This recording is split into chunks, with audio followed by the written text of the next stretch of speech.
everyone, and thank you for joining us on another episode of Dojo Live this Thursday, August 18th, our final show of the week. But you know what they say, we save the best for last, right?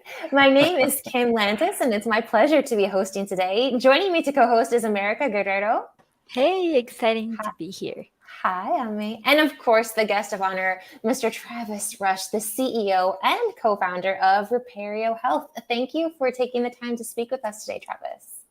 Absolutely. Thank you guys for having me on. Yeah, it's going to be a good one. We're all about health and we're all about the future of health. And, you know, as we're talking about here and going to be talking about is just making sure that healthcare reaches the masses as easily as possible. Saving money, saving time, saving lives, ultimately. And so that's what we'll be getting into today. But before we do, Travis, we'd love to get to know you a bit better as an individual, as a professional. Tell us about Travis. Sure. Yeah.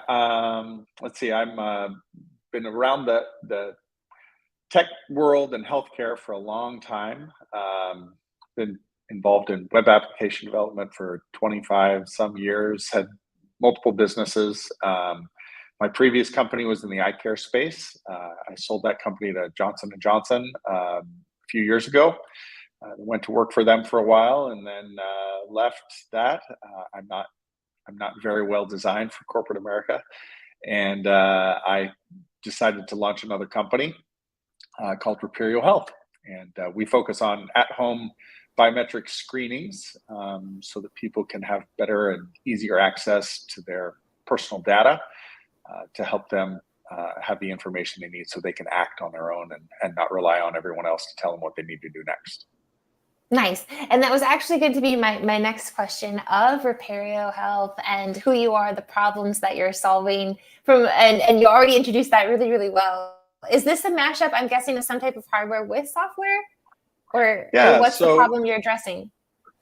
Yeah, so it's we came at this from a very different approach than I think a lot of companies have come at home services. So, you know, there's chronic management that goes on right now. That there are tons of devices now that you can buy and you can then use to monitor an ongoing chronic illness. What we've really focused on is trying to keep people from ending up in that state in the first place. So our entire business model is around preventive care and trying to make sure people have convenient and easy access to get the data on a regular cadence or whenever they want to get to it without having to disrupt their life, you know, take time off of work, book an appointment somewhere, drive to that location, figure out how to get there if they don't have a car. You know, find a babysitter for the kids, you know, all the things that they have to do to try to make that possible.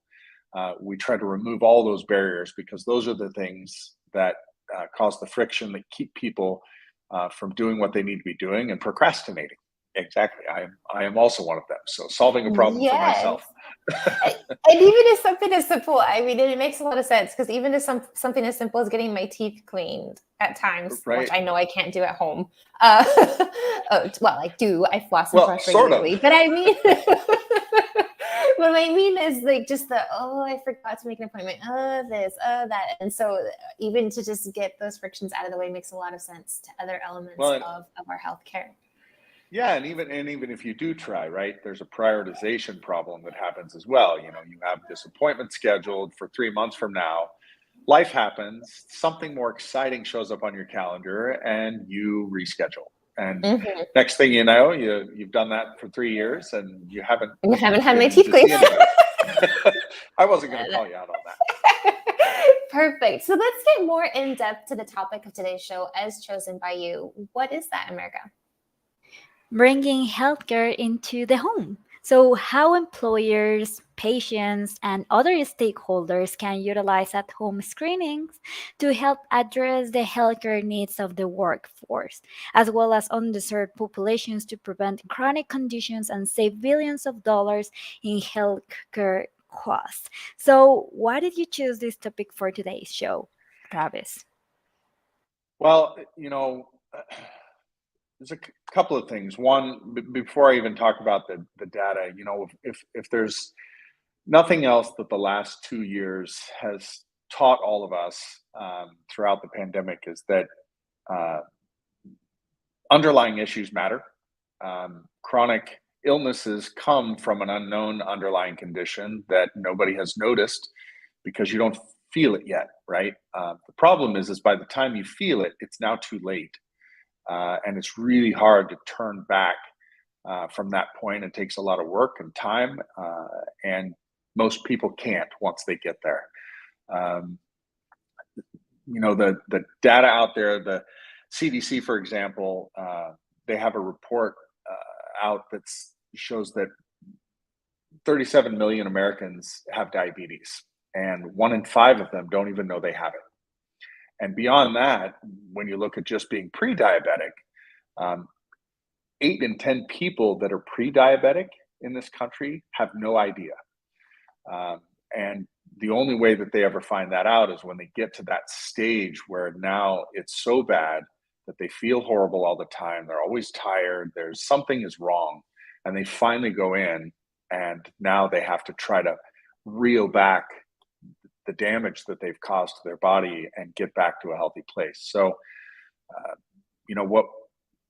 what we are really trying to focus on is giving people easy access to be able to do that and look for those markers at home. And employers are a great place to start, which is where we've begun and put a lot of effort. The employers out there have workforces that not only should they care about, but it matters to their company that their workforce is healthy. Right. So it's a win-win if they provide tools and resources for their employees to get easy access to take care of themselves. It makes the company more productive. It makes their employees happier. They feel cared about, and people can start to get ahead of the problems that create these chronic conditions. And is it something that I'm sorry? Is it something No, just go for ahead. the employees, or you could use this tool for your kids, for example? Is this an opportunity to have more accounts? Is that how it works? Yes. So it's not geared towards anyone under 18 at this point. Our solution is really designed to uh, help adults for now. It does require a little blood collection with a finger stick and some other things. But the beauty of it is that the data comes back instantly. So people can act right now. They don't have to send something off to a lab and wait for results and then talk to somebody 2 weeks later and try to understand what they're reading in this email that they got that has all this data in them in it that they don't understand exactly what they're looking at. And so we try to provide instant results for them so that they can act on them in the moment, share them with their doctor, make an appointment with a dietitian, go talk to their physical fitness person, whatever method it is that they want to use to try to improve their health and their lifestyle. Before we continue, I do have a disclaimer. I'm in Hermosillo, Sonora, Mexico. Ruben, who's doing backstage, also is, and it's just started to storm here. Traditionally, the internet is not very faithful, so if we disappear, everyone, you know what happened, and I apologize in advance. But we'll talk quickly. So I was really interested in you touching on the focusing on employers for employees, because that was my question. And I was really curious if we could tap into exactly how you're making this work, both with the hardware, the software components, and specifically where you said underdeserved populations, because I think it makes perfect sense what you're saying to me, the prevention element, utilizing the tech that already exists. But a lot of times with that also comes. And this is how it starts. Yeah, no problem. I know what the question is. Well, I can answer that. So I think that, when you're looking at ease of use. So one of the things that we've really focused on is making it really, really easy. The way that this service arrives, it arrives in their home. They open an app that they have pre-downloaded. The app then does all the work for them. So it automatically connects to this kit that encompasses a multitude of medical devices, from a blood pressure cuff to a blood testing device, scale, and all the things that they need to get all this data. And we've made it so easy that anyone can perform this screening without any kind of clinical experience whatsoever. I joke about when we were early on, I had my 80-year-old mom do the screening because, you know, in my mind, that was our litmus test to making sure that it was easy for people to do. And I don't mean to say bad things about my mom. She's an awesome woman, but she does call me when she has trouble with her email. You And made so something intuitive. That's great. exactly. So trying to make it as easy as possible. So it's a very, very easy solution. And so what employers do is they offer this to their employees to say, hey, here are some things that you can do to check on your health. We can give you a coupon to go to a CVS and do a screening there, or you can make an appointment at a LabCorp or a Quest Diagnostics or somewhere, or we'll ship this thing to your house and you can do it yourself.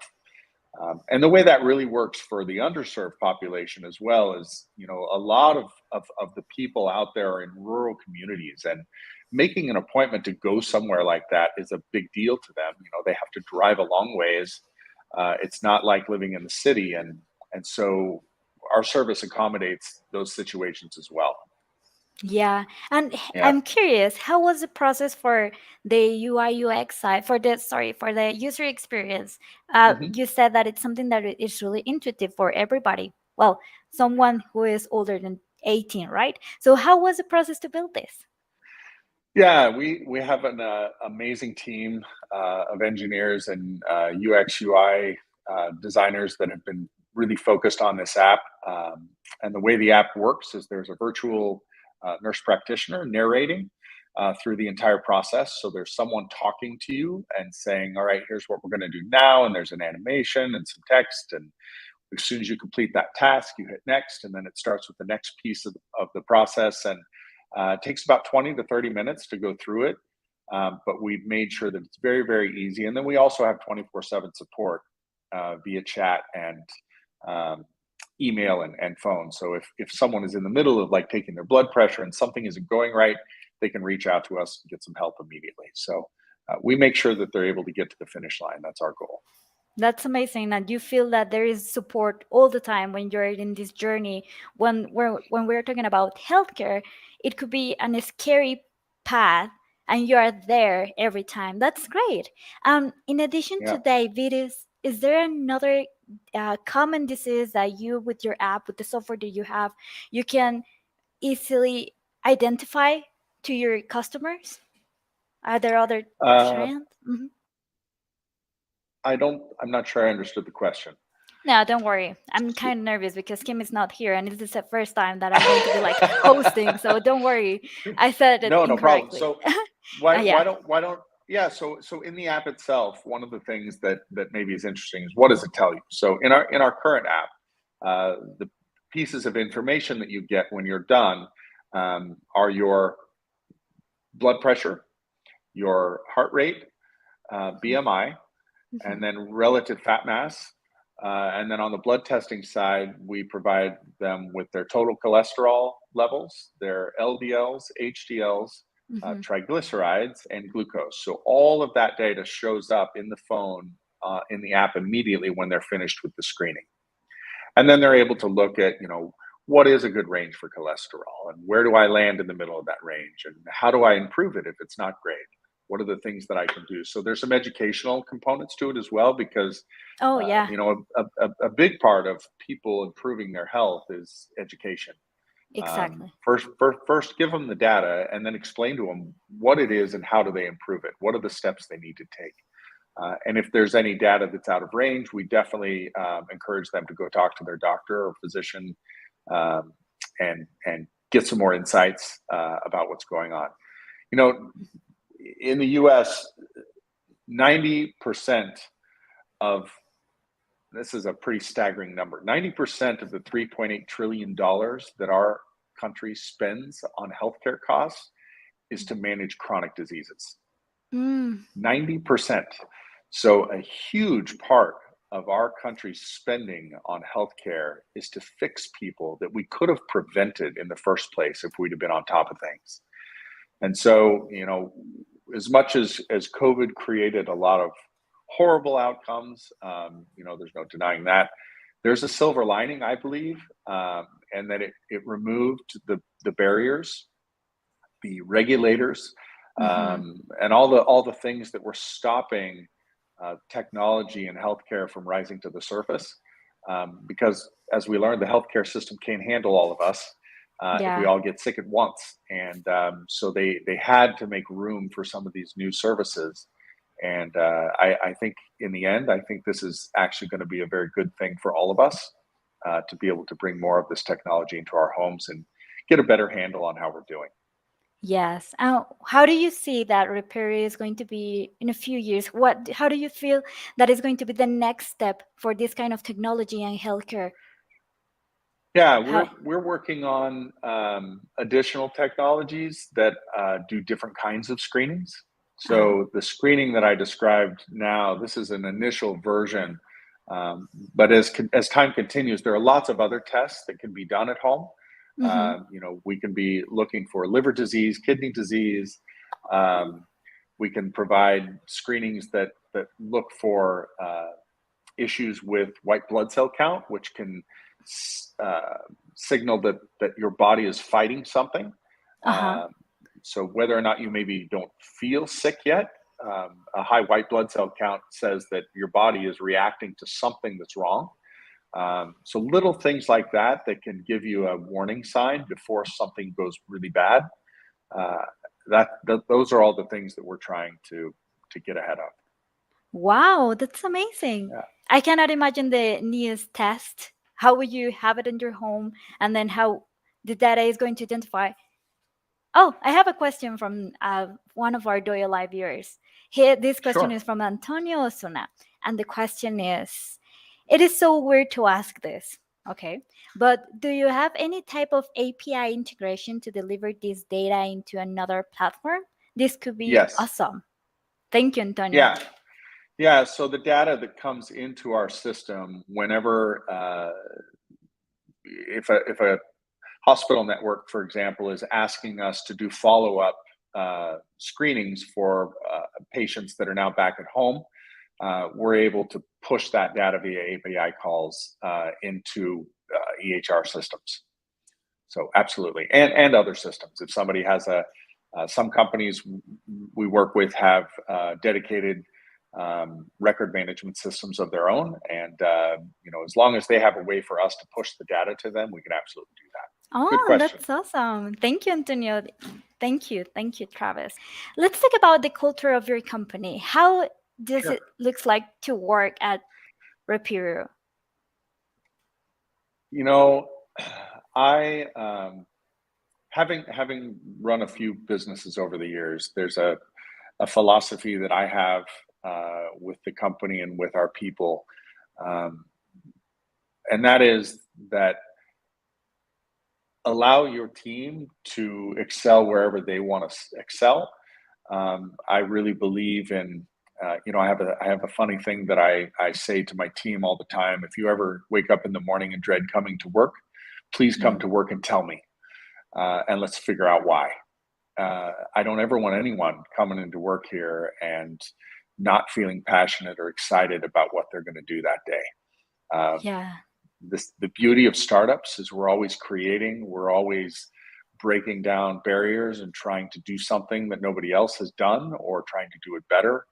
Um, and it's an exciting environment. And when you get the right team of people that all have this, they may not be entrepreneurs in the way that they want to jump off the cliff and try to build the company, um, but they still have an entrepreneurial spirit about them. And that's something we really try to encourage. If you have an idea or even if it's a wild, crazy idea of a way we might want to try to do something different, let's throw it on the table and let's talk about it. Maybe it'll change the direction of the company.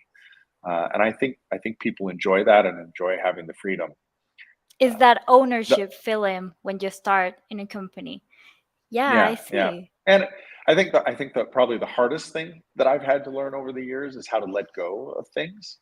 Okay. Um, that's hard, especially when something is your baby and you're building it. And we're 35 employees now and uh, continuing to grow monthly. And Hmm. I find it's funny. I was in a team meeting just earlier this week, and I was talking to the team about how awesome it was that there's so many things now going on in the company that I don't even know about, and it's pretty fascinating and makes me really happy to know that they've embraced the company the way I have, and they're doing things on their own to try to make it better without me having to ask them to. So Oh, that's so awesome. I think that's when you've nailed the culture of a company, is when they believe in it just as much, if not even more, than the person that had the idea in the first place. Nice. So, I have another question. Thank you, Ruben. Sure. Do you believe in healthcare policies to put some control of the food industry? For example, in Mexico, characters' pets are forbidden from packages, and we have labels to that say if the product has high sugar, fat, etc. Thank you, Ruben. Absolutely. I mean, the half of the problem with the diabetic issues in our culture are because of what we're eating. So, I strongly believe that the food industry needs to take a little bit of responsibility for the quality of the health of our country. Making food and trying to market it in a way that attracts people's attention to eat something that's horrible for them. I think that's exactly something that the healthcare companies should be getting more involved in. Yeah, and this is something that you said at the beginning of the show, that there is this educating element, like it's not a consultant, but you can learn from this data. You can learn to eat more. You can learn to prevent to have illness with this, right? So is Right. this food habits, I guess, it's something that you Mhm. can also improve with this software, with this information. Yeah, so we don't have like a coaching mechanism built into what we do, but we do partner with not just employers. So I know I've talked a lot about the employer side, but it's only because at this point in our growth as a company, we really are leaning on employers to help us get our services to their people. Mhm. Um, but there are longer, bigger plans as well that involve getting involved with, as you were just mentioning, coaching and wellness solutions, Mhm. dietitians, nutritionists, people in those arenas who actually have the knowledge and expertise to help people change their habits, and using our solution as a way to uh, provide them with data. So I'll give you a quick example. So let's say you're meeting with a wellness coach or a dietitian, someone who's trying to help you improve, and you are being given a task to change these 5 things about the way you're eating, or these exercise components of your life, or to walk a little more, or whatever the tasks are that they've given to you. You need to encourage that behavior, right? So if you only do a screening with your doctor once a year because that's all insurance will pay for, if you wait an entire year to see if those actions are having any impact on your body, that's a lot to ask of people, to stay motivated, hoping that it's working for an entire year. So, one of the things that we think is of value to people is in the wellness and coaching communities to be able to do a screening every 3 months. So For now sure. you're helping someone saying, all right, let's do these things. And then we'll do another screening. We'll ship a kit to your home. We'll do another screening and we'll look at those results and see if we're going in the right direction. And one of the things our system does track is trends. So, for example, if your cholesterol levels are dropping, you'll see that they're going down in the app. So, I think yes, there's integration with those kinds of services. We don't offer them. We're more of the data provider for all of the other services that are out there, and that's really the place we want to be. There's Yeah, and plenty of amazing wellness and coaching services out there. We're not trying to compete with them. We want to help. exactly. And how do you know when you're getting a really good partner? What are the signs that you see? What do you mean by a good partner? Yeah, you were saying that you're planning to improve with this platform, that one day you will want them to give to your customers the opportunity to learn about their healthness, right? And Yeah. then you have partners with that. So these are so I think you're talking about what different kinds of organizations Exactly. Yeah. that we Thank partner you. with. Yeah, Mhm. yeah. So it's the wellness and dietitian coaching services. Then there are also fitness people. Um, there's a lot of trainers out there that we've had brief conversations with. Again, as a startup, we got to pick a direction and go with it. But there are other paths here. There's life insurance companies that are doing screenings on people for life insurance policies. There's uh, Medicare Advantage, where there's constant checkups happening with high risk individuals, where clinicians are showing up and doing a screening. Uh, there's also the veteran services. We're working right now trying to get into the government agencies to provide uh, a service to help with the veteran population, which is, as we all know, drastically underserved, uh, and being able to give them access to some of this kind of data so that they can improve their health. So there's lots of different places that we think there's value that we can add, and you know, all we want to do is find ways to get people information so that they can do something before they end up being one of the statistics. Oh, and that's wonderful. And thank you so much for providing this amazing support, these amazing services to the population.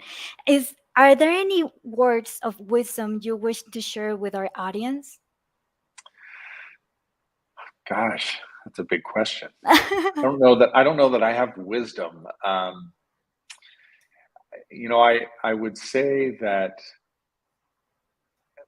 I think, talking from a business creator, entrepreneurial standpoint, um, I think that the healthcare industry needs more of us that are Mhm. getting creative and going out there and taking a chance to try to make it better for everybody. So I guess if I had any encouragement or words of wisdom, I would say, if you have an idea of a way to try to make all of us better, live healthier, happier lives, I jump off that cliff and give it a shot. It's a fun journey, whether you make it or not. It's still a good time.